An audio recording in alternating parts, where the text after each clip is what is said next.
Hi, welcome to the Environmental Health Report. My name is Carlo Diolim. In today's episode, we're going to be talking about splash pads and germs. The content of today's episode will be how do splash pad works, how do germs get into splash pad water, how do people get sick, symptoms caused by germs, and how can we prevent illnesses at splash park venues. A quick introduction about splash pads. Splash pads are surfaces where water features spray or splash water on visitors.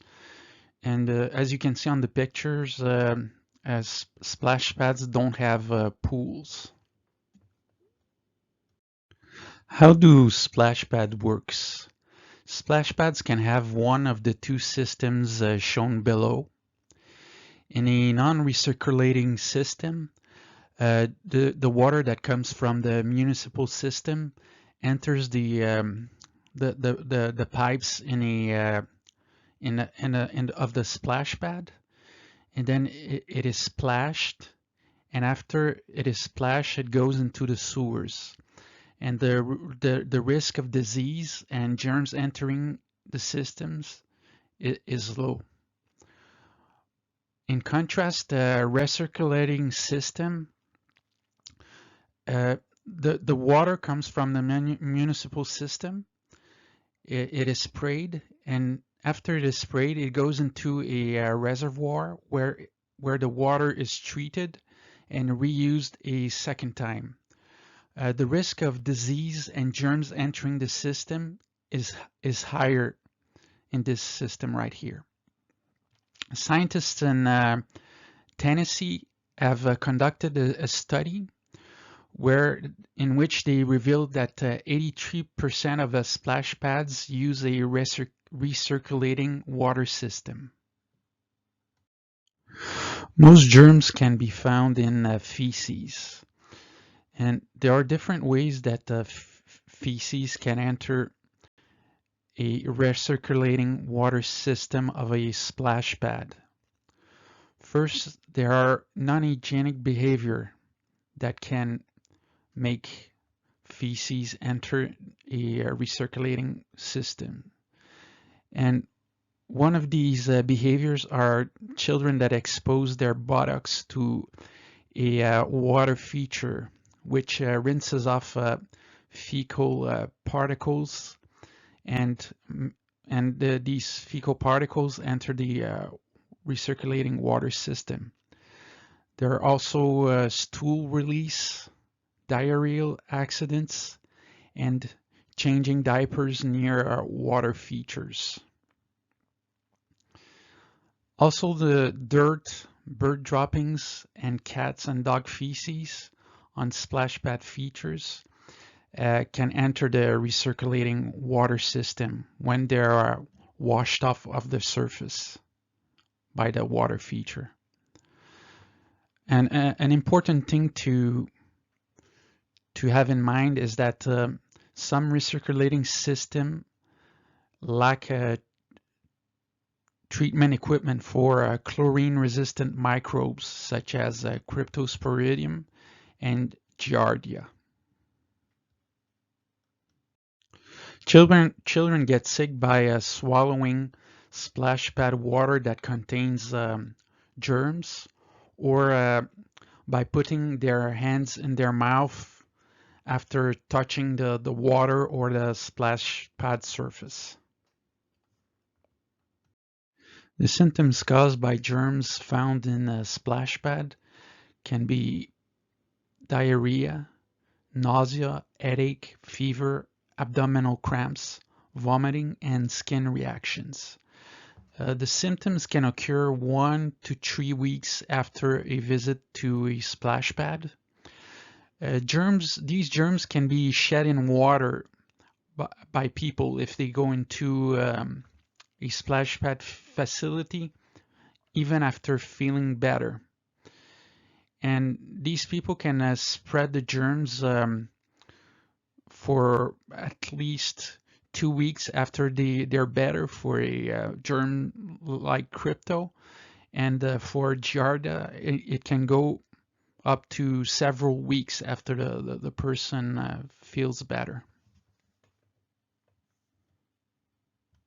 There are two parts to preventing illnesses at the splash pad: before the splash pad visit and at the splash pad. Before you visit the splash pad, make sure you and your child don't have symptoms such as diarrhea, nausea, and vomiting. If you have any of these symptoms, stay home. These symptoms are indicator that you can have an infection, and if you go to a splash pad, you can spread these germs in the water. Your child can use swim diapers. Uh, Swim diapers are good to block stool releases. If you don't want to take any chances, you can call 311, the park recreation department, or the manager of the aquatic facility to know which water system they're using in the splash pad. If it is a recirculating system, you can ask if they use a UV light treatment, and these UV light treatment are good to kill chlorine-resistant microorganisms such as Cryptosporidium or Giardia. And if they tell you that they use a non-recirculating system, it's even better because there's a low risk of getting infected by germs at a splash pad venue that use a non-recirculating water system.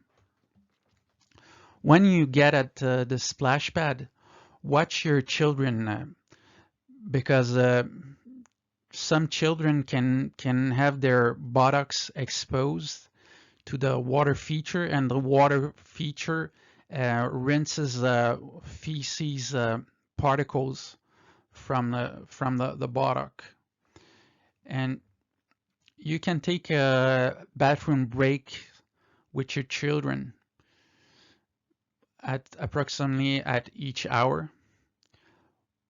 Wash hands before eating before eating because you or your children may touch the water, and in the water there may be germs, and you or your children touch the food, and it contaminates the food.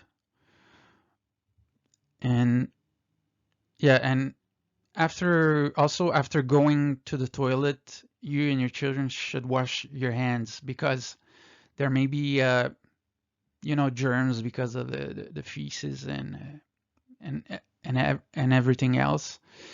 You also you and your children should take a shower after a bowel movement.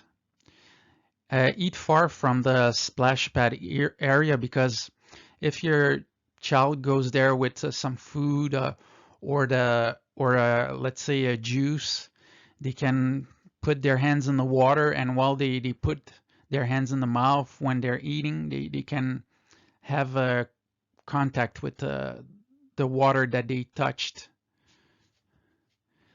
And don't change the diapers in a splash pad area because some feces can go into the splash pad surface.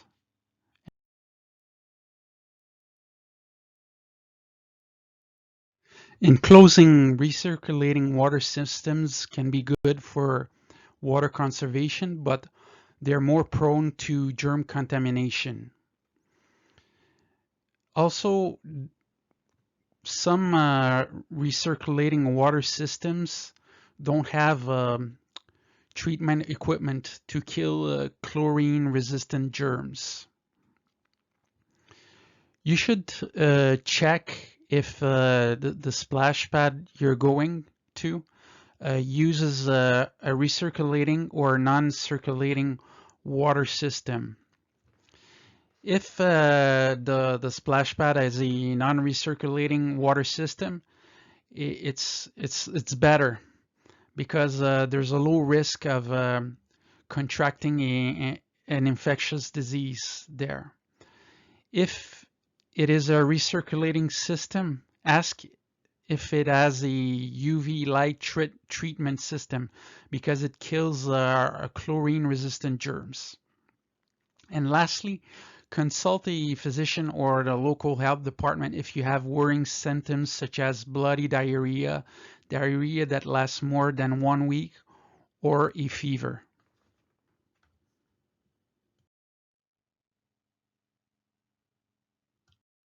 If you have any questions, comments, or suggestions, you can write me at ehreport411@gmail.com. Thank you so much for listening. If you have any comments, you can also write them down below.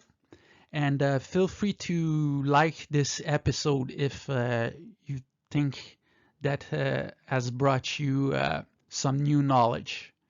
Have a great day.